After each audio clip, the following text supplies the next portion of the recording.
Very much. So thank you so much to Emily, to Katrina, for the whole Gothica team for inviting me along. This is something that I've really been looking forward to, and actually for listening to the bio that I sent through earlier. It's interesting because the work that I'm focusing on has actually now really evolved because I'm doing this talk. So I was thinking, as Emily just said, of doing a kind of edited collection on the American Gothic, and it has actually evolved quite a bit since that point. And one of the reasons being that in thinking about this talk, in putting together the writers I wanted to talk about, I realized something quite important. If you could go to the second slide, please.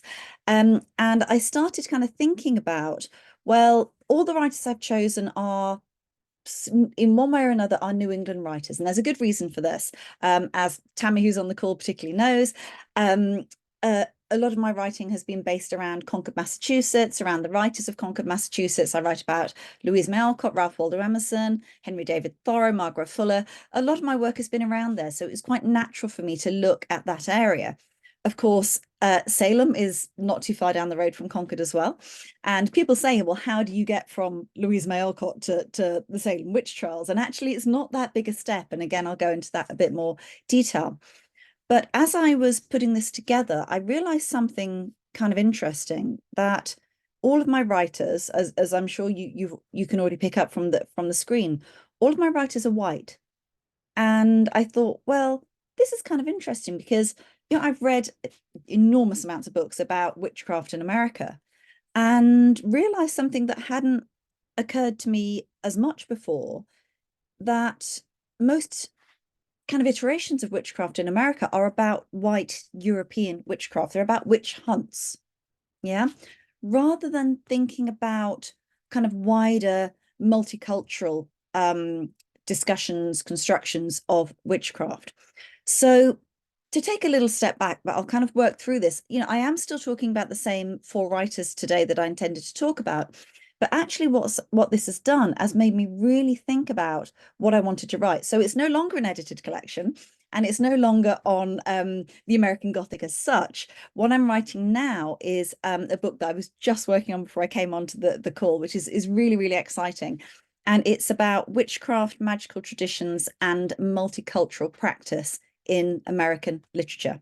So in addition to kind of, the writers that I'm looking at here, I'm also looking at constructions of hoodoo, of voodoo, of brujeria, kind of the Mexican kind of magical tradition, and of Native American tradition, and looking at how all of these are discussed in literature. And I'm super, super excited about it. But really, guys, thank you so much, because I was really struggling with this. It's like, what's my hook? I haven't got anything. I want to do this, but I couldn't find the hook. And because of you, I have found it. So you will get a mention in my acknowledgements. So thank you so much. I'm really, really excited about it.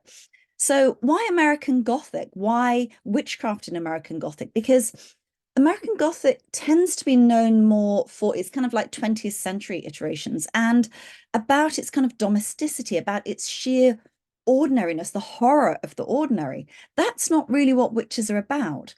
So I wanted to kind of think about how the witch kind of evolves through New England Gothic, a place that is about the European tradition, the kind of like, the British in particular sort of coming into America, and the traditions that are kind of built up there. So I am looking at some quite canonical writers here. I'm looking at Nathaniel Hawthorne. I'm looking at Louisa May Alcott, not an obvious one. Again, I can see Tammy laughing without even thinking about it, about, not an obvious person, perhaps some people might think for the American Gothic, looking at Shirley Jackson, and also looking at Anne Sexton. And New England, this is a particularly New England thing. Hawthorne, Alcott, Sexton were all born and brought up in Massachusetts. Jackson ended up moving to Vermont with her with her father's job when she was in her late teens. So we have that kind of New England connection going on here. This isn't to say there are not other American Gothic traditions. Of course, we have Frontier Gothic, we have Southern Gothic, we have African American Gothic. but none of them engaged with the witch in quite the same way. So this is what I wanted to think about with you today. Next slide, please. Okay, so first up, I wanted to look at Nathaniel Hawthorne. And Hawthorne, of course, is known for his works that engage with witchcraft in some way. So The House of Seven Gables, The Scarlet Letter, Alice Duane's Appeal, and Young Goodman Brown in particular, all engage with witchcraft. And much of Hawthorne's work, it's not just the fact that he has this kind of background. For those of you that don't know, and apologies to those of you that do, he was very much influenced by his own family history.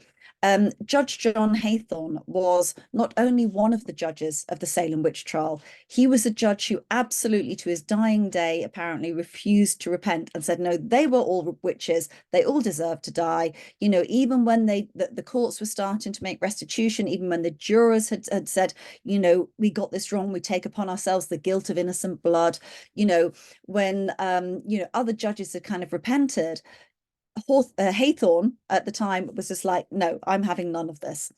And, you know, Nathaniel Hawthorne, again, famously slightly changed his last name. He was kind of trying to kind of create that distance, but it was something he couldn't get beyond. He kept coming back to. So, for example, in The Scarlet Letter, there is a character named Mistress Hibbins, who is a witch that Hester Prynne meets in the woods. Mistress Hibbins is named after Anne Hibbins, a woman accused of witchcraft who was executed in Boston in 1656. In The House of Seven Gables, although the names are changed, Hawthorne uses a line, you know, God will give you blood to drink. This is a line that famously was attributed, at least, to the accused witch Sarah Good from the Salem Witch Trials. She was one of the first three, but I beg your pardon, to be accused. And when she was taken out to be hanged, she said to Nicholas Noyes, one of the kind of clerics there, if you do this to me, God will give you blood to drink. Many years later, he famously hemorrhaged and choked to death on his own blood. Do with that as you like. Alice Duane's Appeal, Young Goodman Brown, also kind of like reference lived people from the Salem trials. And, you know, there's a real kind of like Gothicization, yes, I can make up a word, Gothicization, if you like, of the Salem trials, because of course, you know, this is history, this is an absolute tragedy, but the stories that came from it. So the story about Sarah Good was a big one. Giles Corey, the man who, if you know anything about the Salem witch trials, he was a man who refused to enter a plea in the hope that he could retain his lands for his children. And they decided to press him to death with stones, and it took him 2 days to die. And according to legend, again, at one point, you know, the weight of these stones on his body was so much that his tongue protruded from his mouth. And it said that the sheriff at the time, George Corwin, who was a terrible person, I mean, he really, really was, took his cane that he used to kind of like walk with. It was an affectation. He was only in his 20s, and pushed Corey's tongue back into his mouth with the cane. And it is said that since then, some accounts say that Corey actually cursed him and cursed the town. Others just say that his last words were "more weight" and nothing else was said. But since then, many of the sheriffs of Salem have died young. George Corwin himself died at the age of only 30. And in fact, his body was stolen by one of the accused witches and kept in the cellar where he kept his pigs. And they refused to give it back until restitution was made for what was taken from him. But since then, other sheriffs have also met with horrible accidents or died early. And apparently the curse, if it was one, stopped in 1991 when the sheriff's office moved from Salem to Middleton. So what we see here is that interplay of fact and fiction, what actually happened and what was kind of said to happen. And this is something that Hawthorne very much kind of engaged with. So his works in that sense then were very much about creating an American Gothic, a New England Gothic, something that was you know, very much engaged with the land in which he lived. But he still seemed to kind of hark back to these kind of, you know, previous tropes of a more European Gothic.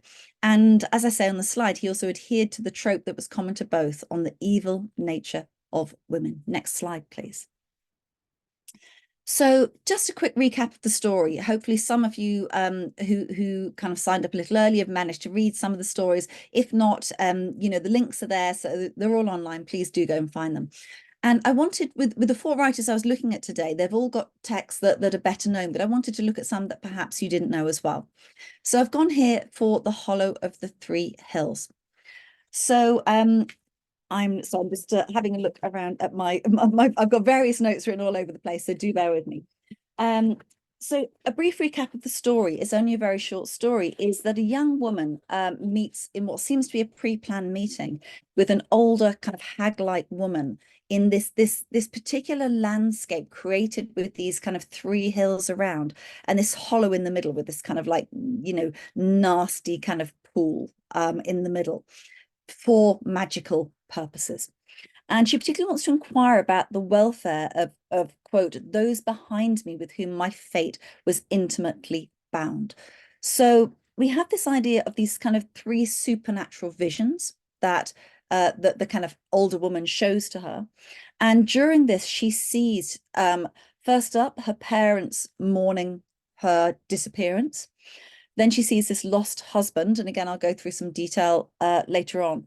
And then she sees the funeral at the end. And it's slightly withheld who or what is kind of involved here, but it seems to be a funeral of her own child. So let's have a quick look at some little sections. So this is the beginning, the first quote that we've got up here. In those strange old times when fantastic dreams and madman's reveries were realized among the actual circumstances of life, two persons met together at an appointed hour and place. One was a lady, graceful in form and fair of feature, though pale and troubled, and smitten with an untimely blight in what should have been the fullest bloom of her years. The other was an ancient and meanly dressed woman, of ill-favoured aspect, and so withered, shrunken, and decrepit that even the slightest space since she began to decay must have exceeded the ordinary term of human existence. In the spot where they encountered, no mortal could observe them.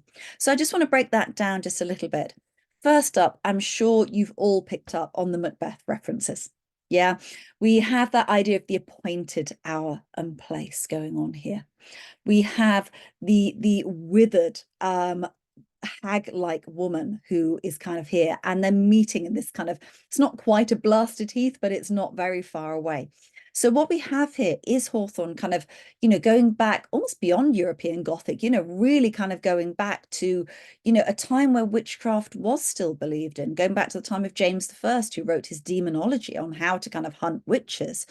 So, even though this is a kind of an American iteration, this text in particular, which is one of Hawthorne's earlier works, is really harkening back to a European Gothic here.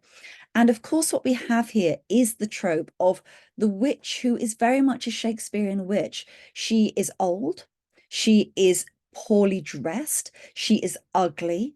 Yeah, we have the kind of very much the traditional trope of what a witch is and should be. And that isn't the case with all the texts I'm looking at. So it's really worth thinking about how this kind of evolves. But we also have this other woman as well, a woman who is, young, she seems beautiful, she's fair of feature, but already there is that sense that she's moving beyond this point, because even though she's beautiful and young, she's pale and troubled, she's smitten with an untimely blight. And that word untimely is kind of interesting. She's beginning to decay even as she should be in her absolute prime.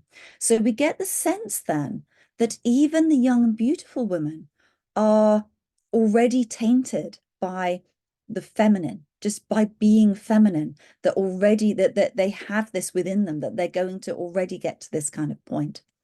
And something else just to mention is that the beginning, in those strange old times when fantastic dreams and madman's reveries were realized. So we have this landscape that sits between real and dream. And it seems to be to do with time. Hawthorne has a lot to say in this about time and what time does and achieves.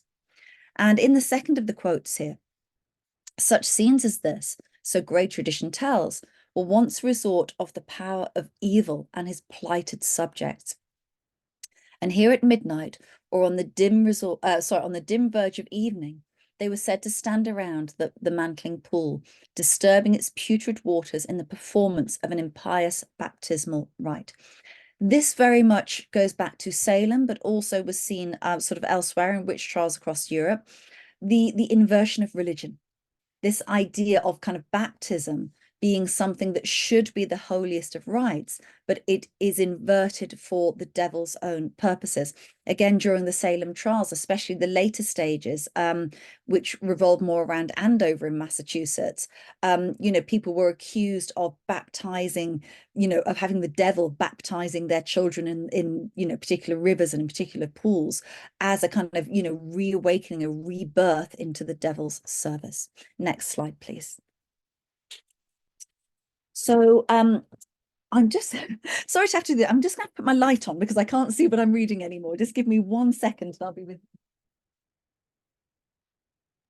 you. Everyone think witchy thoughts. Okay. All right, so good. I know you can still hopefully see me, but I was getting to the point that I couldn't see anything.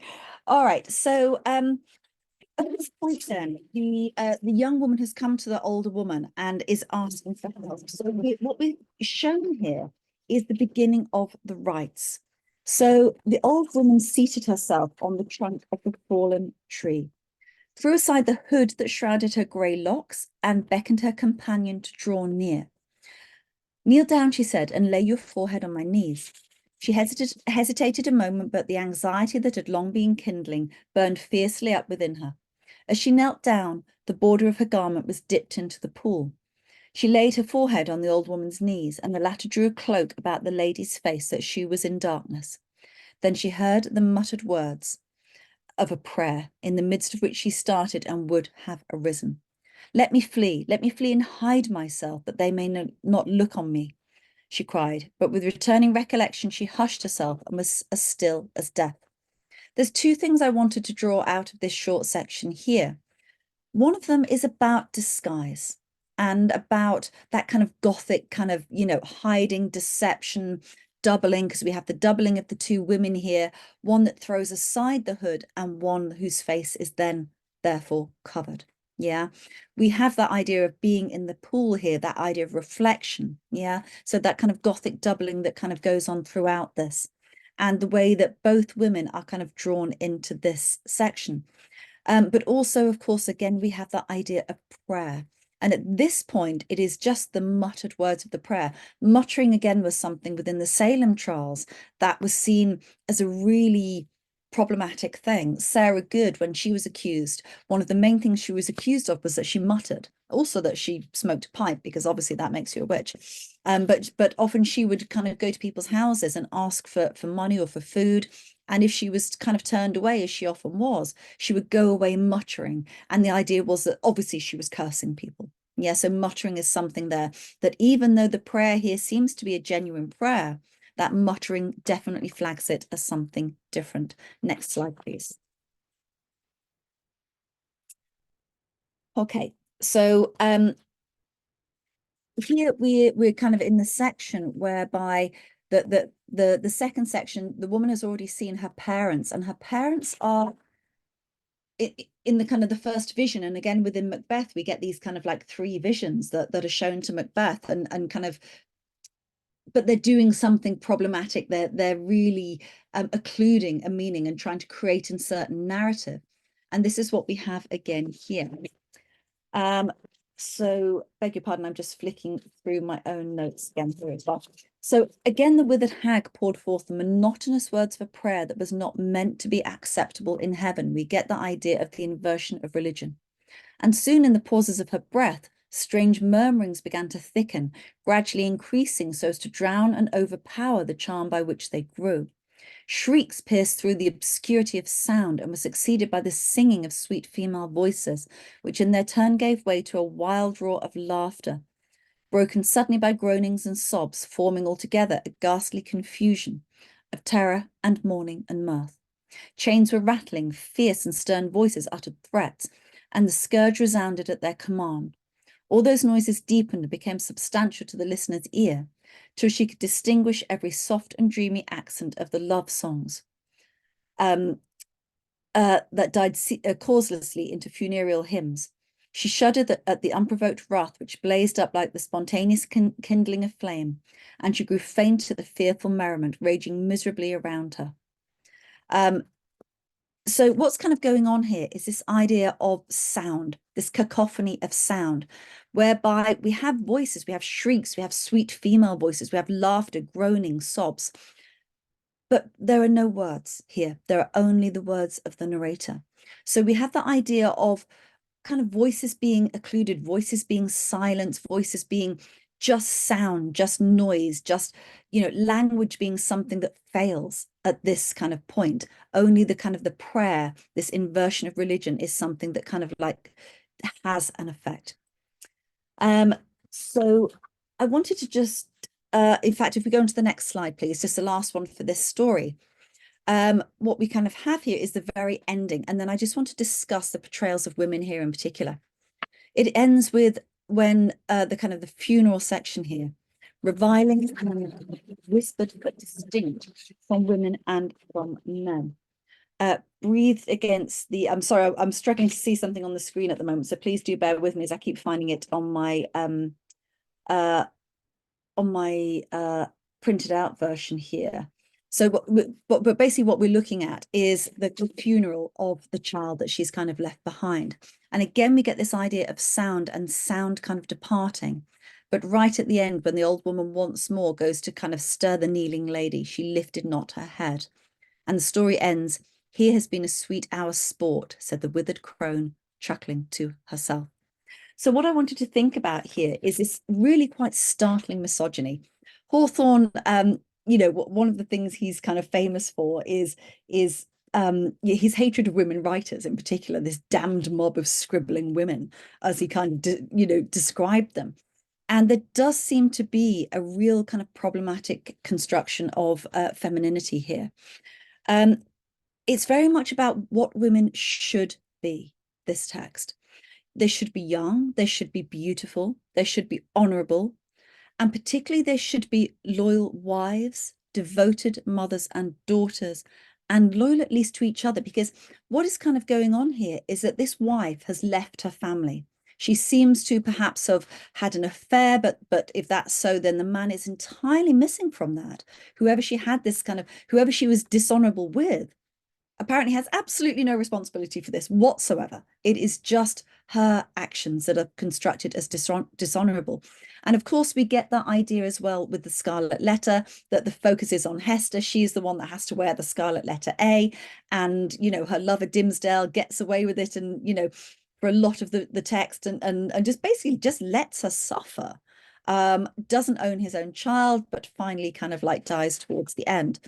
This is almost like a rehearsal of that, whereby women are, it's all about women's dishonor. And, what we find especially here is that the dishonor of women is such that the withered crone is happy to sacrifice another woman. But we don't seem to get here, as we get in some other texts, that it's that the withered crone is doing this to kind of so justice may be served on the woman who had betrayed her family, but rather just for her own entertainment. Here has been a sweet hour's sport. So both women are shown to be dabbling in the supernatural. Both women are shown to be not what they should be. And both women are shown to be just disloyal, even to each other, that there is nothing here positive to be said. However, we could think about the ambiguity. Is the disposal of this, if you'd like to see it that way, of this younger woman who has clearly died by the end of this, is it about a service to society? Or actually, in the kind of the demonization of the withered crone, is there a sense here that it should have been men who got to judge her? That in men judging her, men hanging her, whatever it might have been for her crimes, that is okay, but not for women to do to each other. Okay, so if we could go on to the next slide, please, and we're going to have a little chat about Louisa May Alcott. So Louisa May Alcott isn't known for writing about witches. She's known, of course, as a children's author, but like her most famous character, Jo in Little Women, She also wrote lots of what she called her blood and thunder stories and novellas, primarily to make money for her family, who were on the brink, if not over the brink, of destitution through much of her life, certainly until Little Women was published. She frequently wrote under pseudonyms. If anyone has access to the Boston Globe or beyond, you'll see that the new pseudonyms are still being found.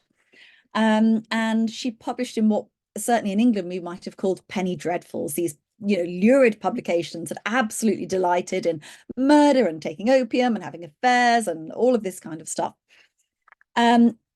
She also has links to Salem. Again, a great uncle, I think it was, Tammy, I'm sure you'll know better than I will. Judge Samuel Sewell was one of the judges in the Salem witch trials. However, unlike Haythorne, he did repent. He made public repentance for his part in the trials. Again, by legend, he wore a hair shirt for the rest of his life, and he truly did repent. Another Concord link. So these are writers, both Hawthorne and Louisa May Alcott were in Concord, Massachusetts. They lived next door to each other for a while. In fact, Hawthorne lived in a house that the Alcotts had previously owned. So you see lots of kind of connections here. And further down that same road, the Lexington Road, is a little yellow painted house in which lived many years ago a woman who used to be called Betty Paris.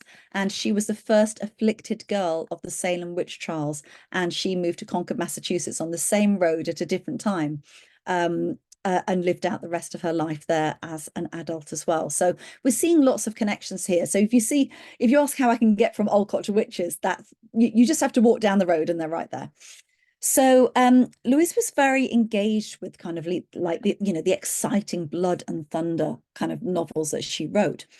And she kind of, she was very interested in kind of the European Gothic tropes, but her work still had the idea, this kind of emergence of more American elements. Unlike Hawthorne, though, she's not known to have written on Salem. Again, unless anybody knows differently, I've certainly not been able to find anything myself. However, a lot of her works contain examples of witch-like women. And in fact, I've literally just finished a chapter for an upcoming edited volume on Alcott, where I write about Alcott and the monstrous feminine. So really engaging with these kind of like witch-like iterations of text. So next slide, please. So the text I want to look at with you today is called Behind a Mask, or A Woman's Power. And again, I want to think about the idea of masking. This is why I picked that earlier quote in the Hawthorne story about one woman having her face covered and one, as one woman's face is revealed, the other woman's face is hidden. So we get the idea of this kind of doubling the ideas of deception and of masking.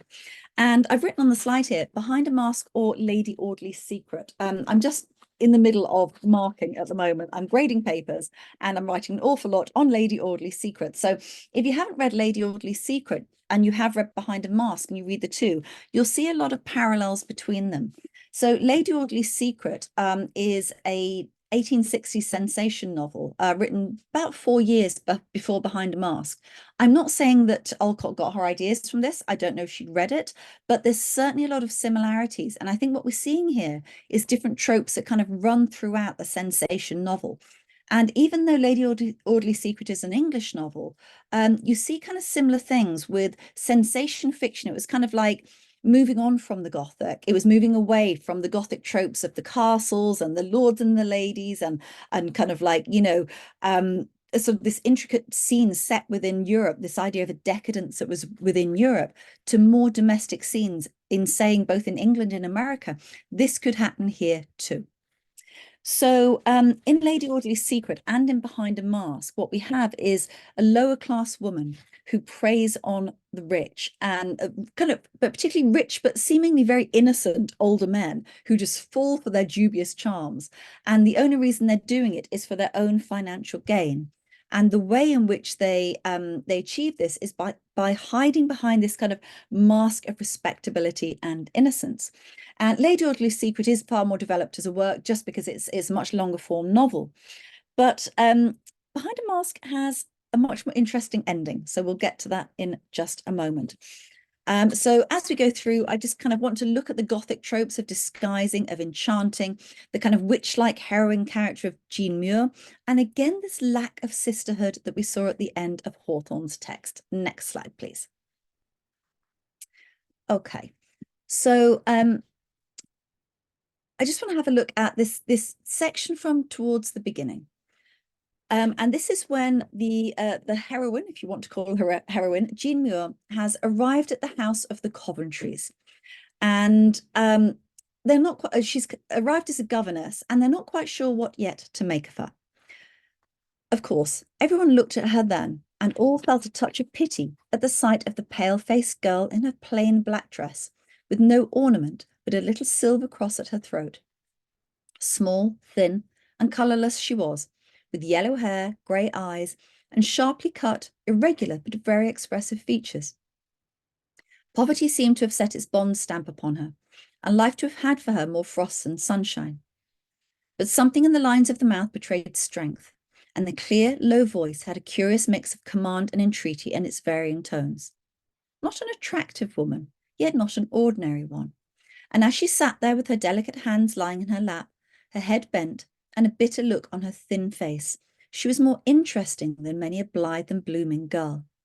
Bella's heart warmed to her at once, and she drew her seat nearer, while Edward went back to his dogs that his presence might not embarrass her. So what we have in this section is this kind of like family group, and this kind of interloper, if you like, at the center of it. And the description is kind of interesting because it is kind of both attractive and repulsive at the same time. We have the small, thin, colorless, and that idea of colorless in particular seems to be something that can be painted on top of. It's almost like a blank sheet whereby something new can be formed. The yellow hair is interesting. Again, doing lots of marking on Great Expectations at the moment. I'm sure you'll all remember Miss Havisham, who should have been wearing white, but it's kind of this decayed yellow that kind of, is the result of time. And again, we're back to that idea of time. Poverty in particular, that idea of more frost than sunshine. So we're kind of playing in like liminal spaces here, that in-between space where she's moving from one thing to another.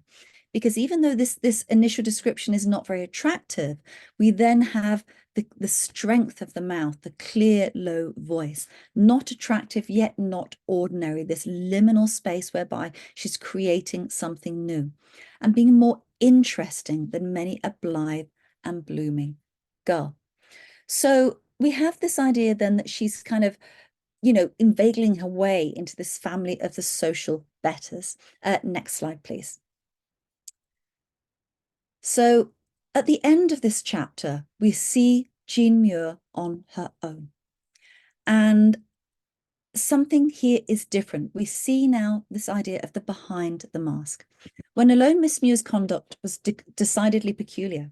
Her first act was to clench her hands and mutter between her teeth with passionate force, "I'll not fail again if there is power in a woman's wit and will."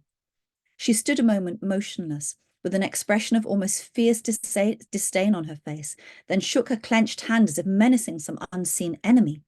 Next she laughed and shrugged her shoulders with a true French shrug, saying low to herself, "Yes, the last scene shall be better than the first. Mon Dieu, how tired and hungry I am." Kneeling before the one small trunk which held her worldly possessions, she opened it, drew out a flask and mixed a glass of some ardent cordial, which she seemed to enjoy extremely as she sat on the carpet, while her quick eyes examined every corner of the room. "Not bad. It'll be a good field for me to work in, and the harder the task, the better I shall like it. Merci, old friend. You put heart and courage into me when nothing else will. Come, the curtain is down, so I may be myself for a few hours, if actresses ever are themselves." So I see someone just commenting on the speaking French. That was something I wanted to go to as well.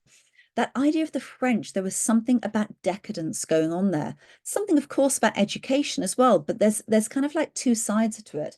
Going back to Lady Audley, the kind of the main character who is deceiving everybody, liked to read French novels, yellow-colored French novels.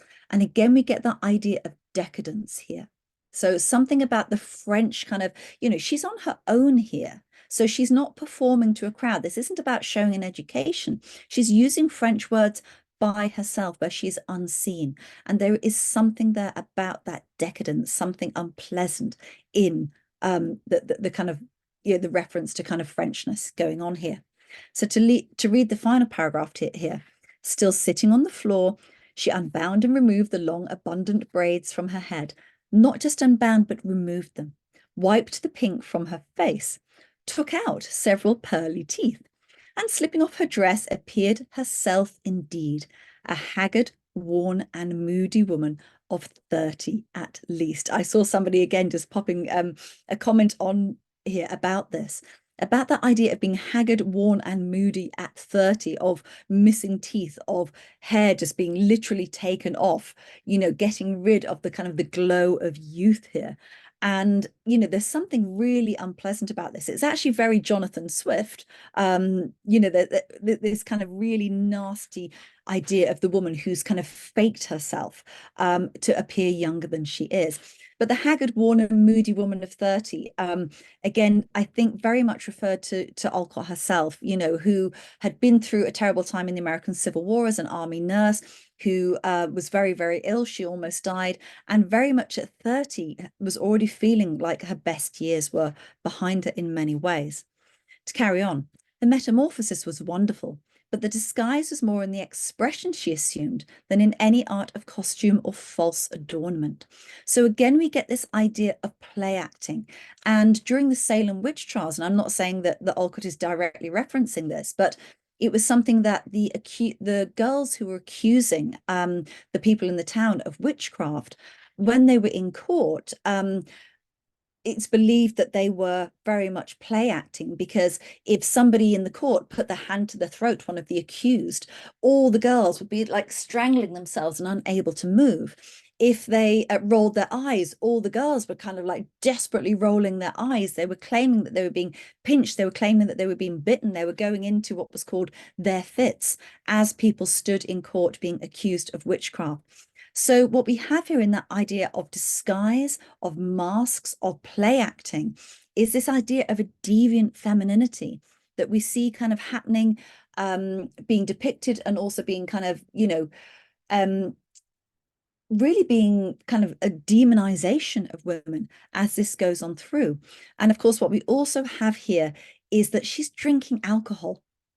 And that you know, Alcott was very famously kind of against, you know, she really was not a fan of alcohol. If you think about in Little Women, when Meg drinks champagne and Laurie has to come and tell her how disgracefully she's behaving as like a French doll. So even in her children's fiction, we do get that idea of, you know, these little bits of the Gothic kind of sneak in as well. And of course, the Amy throwing Joe's manuscript into the fire, and then nearly drowning and Joe almost letting her drown. You do see the Gothic appearing in her children's fiction. Next slide, please. So as the text goes on, Jean Muir attempts to seduce each of the Coventry men in turn. She sets them against each other, and she tries to ruin, again, in an absolute lack of sisterhood, she tries to ruin the chances of Lucia or Lucia with Gerald Coventry as well. And you know, Gerald claims that she has bewitched Ned. He boasts that I defy the Scotch witch to enchant me. But later her singing soothed the listener like a spell. So even though I'm reading witchcraft into this to some extent, the language is very much this idea of an enchantment through disguise and through the mask. Towards the end, though, we find out that Jean actually, she's not interested in the boys of the family. She's after the main prize, old Sir John, who has all the money and who is going to die first and hopefully leave it to her. And what we have here is she manages to ensnare Sir John by reading to him, by flattering his vanity, as we see in Lady Audley's Secret as well. And even though she's no longer fooling the rest of the family, that they find out what has happened, it's too late. A low laugh startled them all, and in an instant they saw the cause of it.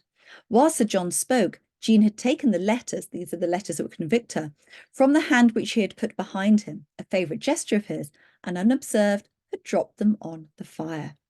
The mocking laugh, the sudden blaze, showed what had been done. Both young men sprang forward, but it was too late.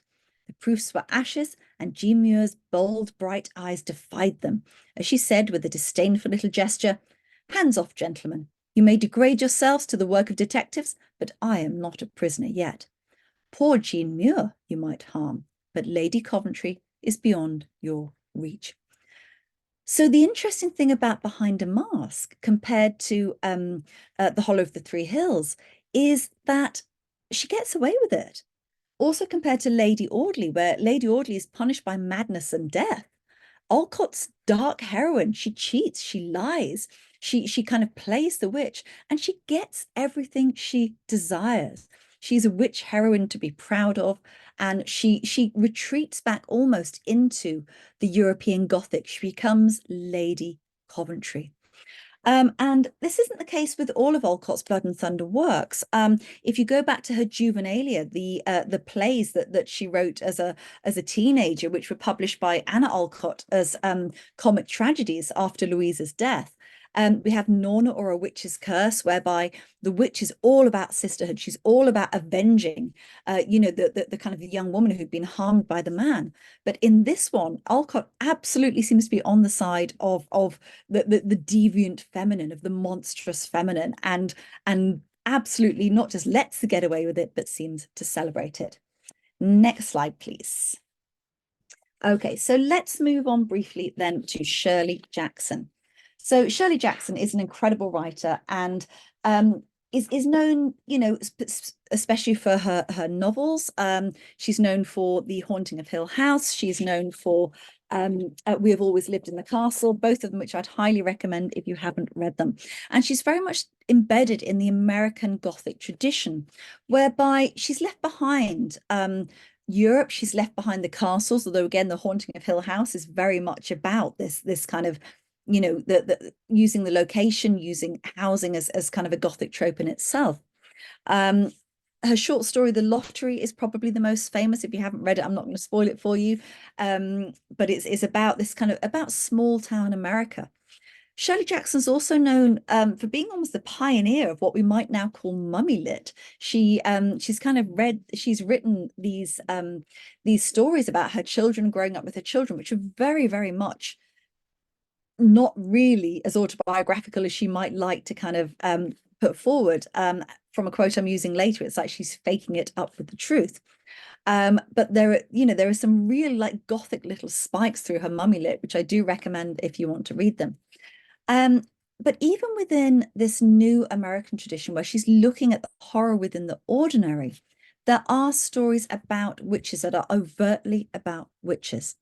One of them is The Man in the Woods, from the short story and collection that came out a few years ago called Let Me Tell You.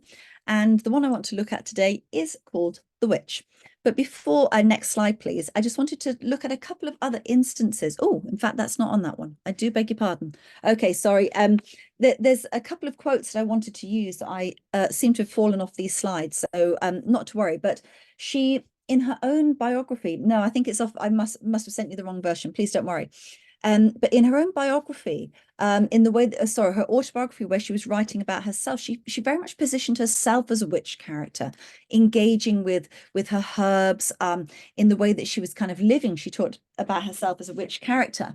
And the other quote, actually, I've got the book just down here, so I can read it to you. This is a book called Let Me Tell You, which, as I say, is a collection.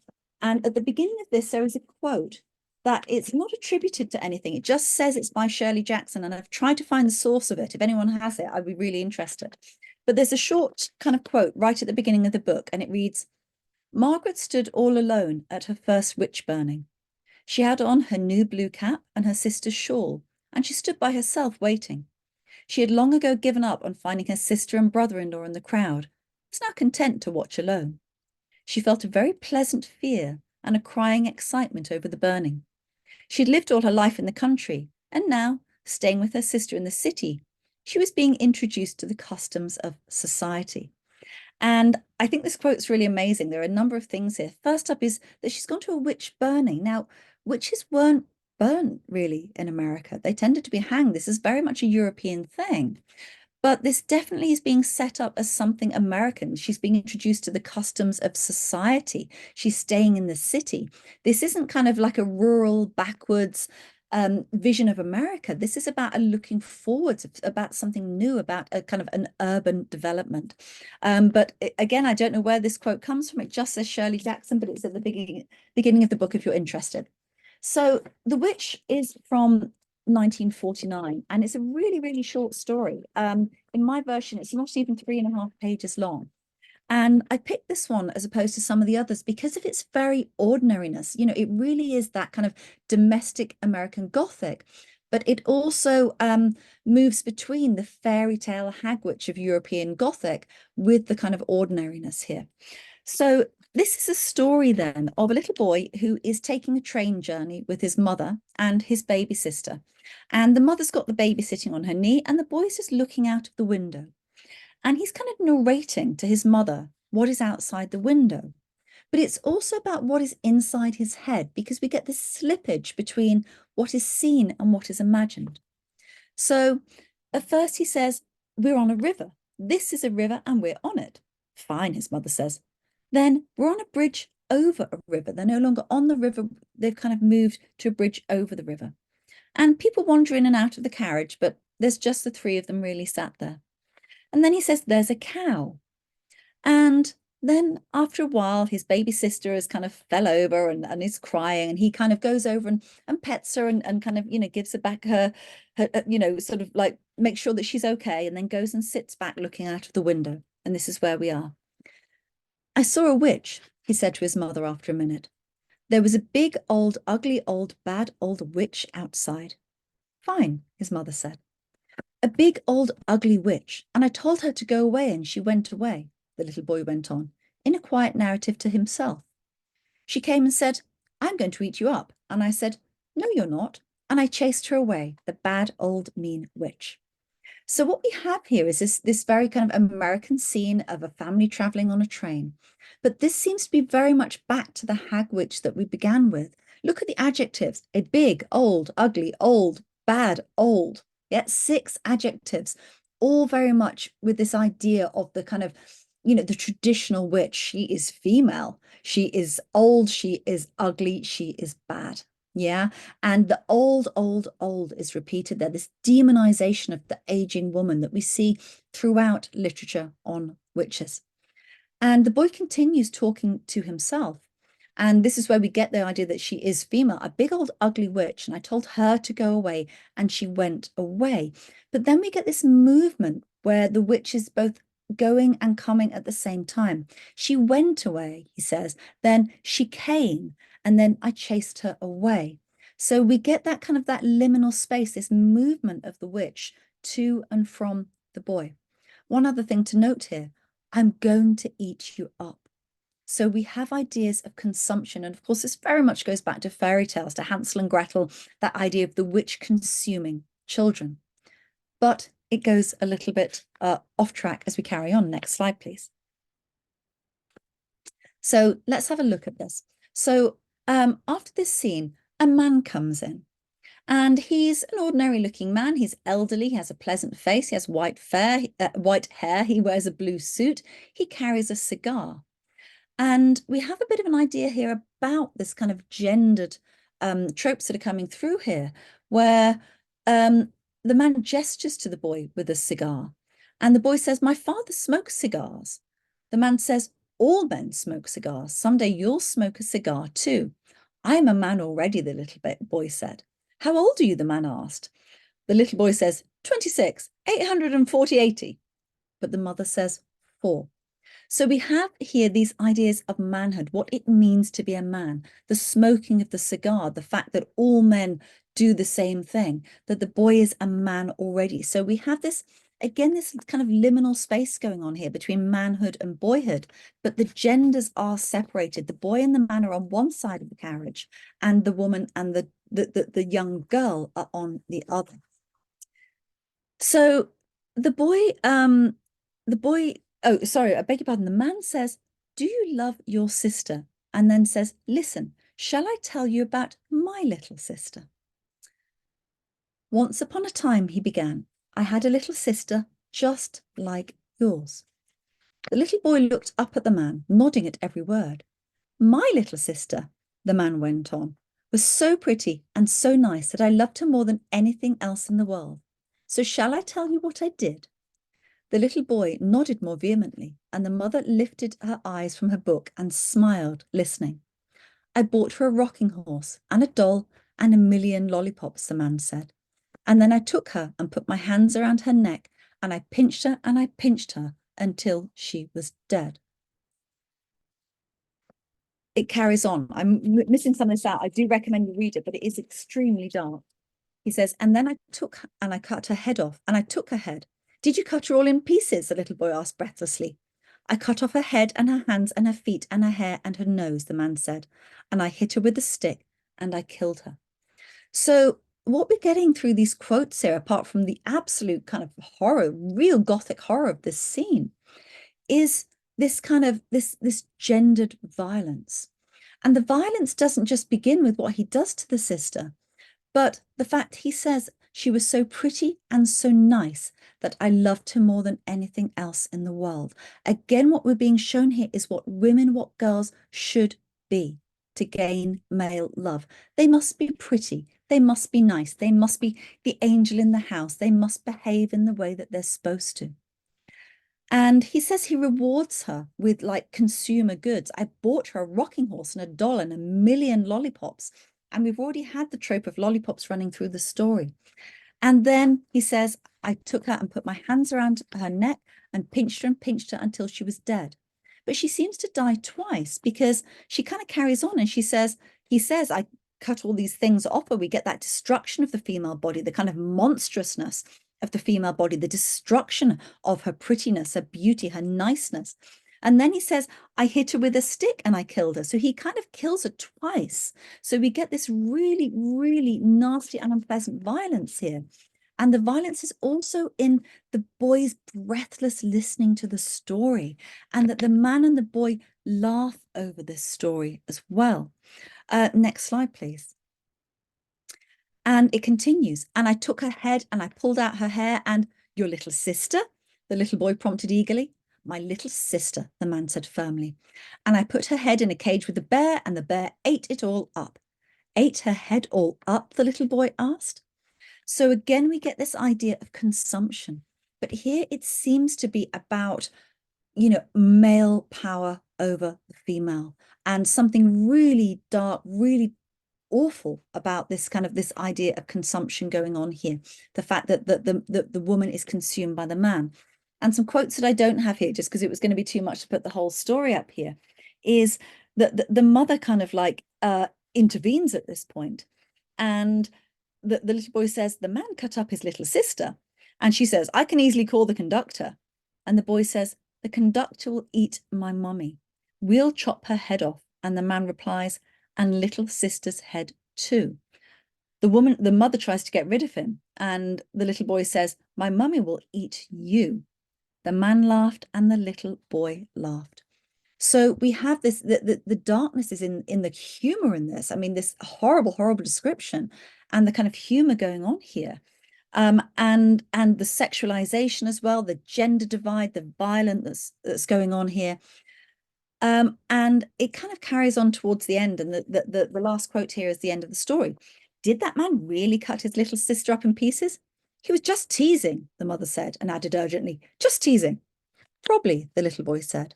With his lollipop, he went back to his own seat and settled himself to look out the window again. Probably he was a witch. Now, this story is called The Witch. Yeah, the singular witch. But we have so many different iterations of witch figures here. And the interesting thing is that it seems to move around and across the genders. So, the little sister on both sides, the man's little sister and the boy's little sister, seem to be kind of the good and innocent, but they are kind of food for the witch, as it were. The man was probably a witch, but at the beginning, the witch was outside the window and was female. Maybe the mother is the witch. We get that kind of real upset here of where the witch identity lies.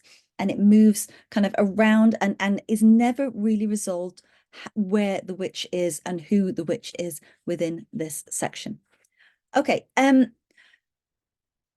guys, do you want me to carry on and look at the next paragraph, or sorry, the next text, or should we stop there and move on to some conversation? Because I don't want to take up the entire time, and I know we've only got about half an hour left. It's entirely up to yourself, Krissie, and we can go on to the next slide if it's quite brief. Or should we stop for conversation, and then if anybody wants to talk about the poems as well, we can move on to the poems in conversation instead? Yeah, sounds good. Okay, so would you mind just jumping to the last slide just so I can kind of like sum up a little bit and then we can kind of move on. Okay. So, with the text that I've looked at with you today, witchcraft is very much used as a stick to beat women with, even though, we have the gender slippage going on here. Women are still somehow kind of like, the abject, the wrong, the monstrous. There's kind of some really nasty stuff going on here. We've got a lot of links here to age and aged women and how, the evil of the kind of aged body, the aged female body once it moves beyond kind of childbearing years. And female identity is definitely a real trope for the American Gothic. But again, I just wanted to kind of end by saying this is very much about white narratives of witchcraft. And once we start looking at narratives such as the Bruja, looking at hoodoo, looking at voodoo, it's a completely different thing. And there's some texts, if you're interested, I can very much recommend to get a completely different view of witchcraft in the American Gothic. But for now, that's all. And I look forward to discussing this with you. Thank you so much.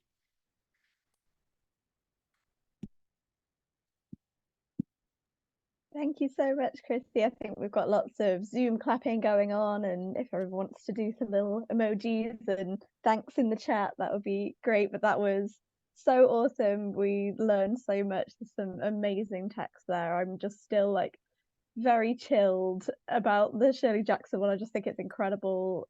It's such a horrible text. I mean, it really is, but it's so I love it. It's horrible, but it's amazing, and this is exactly our kind of thing. So thank you so much for this, Krissie. And yeah, I think it's time to just kind of open it up to the floor. I think Katrina mentioned that we're doing a little bit of a different format now of we're gonna skip the break for now, just go straight to kind of discussion.